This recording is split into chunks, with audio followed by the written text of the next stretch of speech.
میں ان کو بتاتا ہوں کہ میرے کپتان کے کام کیا تھے.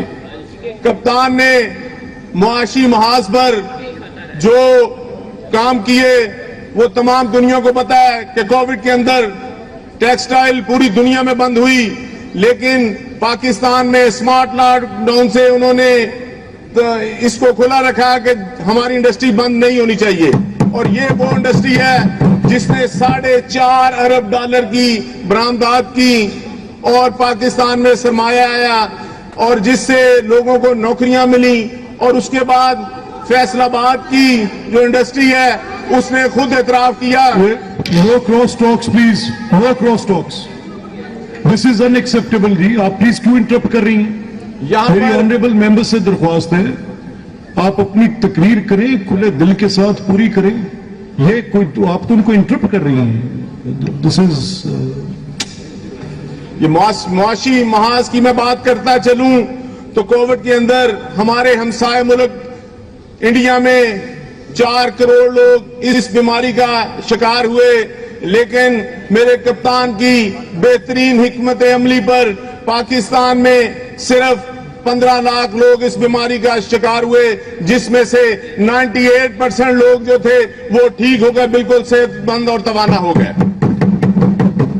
اس کے بعد صحت کارڈ کی بات کریں تو میرے کپتان نے غریب اور امیر کا فرق ختم کر سب کو 8 کروڑ لوگوں کو جن کے شناختی کارڈ بنے ہوئے تھے صحت کارڈ جاری کیا، جس سے 25 کروڑ لوگ استفادہ حاصل کیا.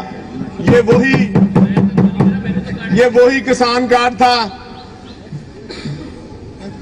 سر، یہ وہی ہیلتھ کارڈ ہے جس سے ڈاکٹرز ہاسپٹل میں جہاں صرف عمرہ جا سکتے ہیں، جہاں پر صرف بیوروکریٹ جا سکتے ہیں، وہاں پر ایک غریب آدمی کے بھی دل کے سٹنٹ پڑے تو ڈاکٹر ہاسپٹل سے پڑے. وہ اس کی وجہ صرف میرا کپتان تھا. اگر آپ دوسرے ہاسپٹل میں دیکھیں، سرجیمیڈ ہاسپٹل جہاں بھی جائیں، میں نے وہاں پر دیکھا ایک رکشے والا بھی وہاں پر ڈیالسس کرا رہا ہے، جہاں سے 1 ارب روپے کا مالک آدمی بھی ڈیالسس کروا رہا ہے. یہ میرے کپتان کے کارنامے ہیں. اس کے بعد بات کی جائے حساس پروگرام کی تو حساس پروگرام آپ نے دیکھا ہوگا امریکہ میں، یورپ میں اور برطانیہ میں یہ پروگرام آئے ہیں، لیکن 75 سال کی تاریخ میں پہلی دفعہ یہ جو پروگرام ہے یہ حساس پروگرام عمران خان صاحب ہی لے کر آئے، میرا کپتان ہی لے کر آیا. اور حساس پروگرام میں 115 منصوبے ایسے تھے جن میں پناہ گاہیں، بلا سود قرضے، ہنر سازی، شیلٹر ہوم، بے نظیر انکم سپورٹ پروگرام کا نام بدل کر سپورٹ انکم سپورٹ پروگرام رکھا، جس سے تمام لوگوں کو فائدہ ہوا.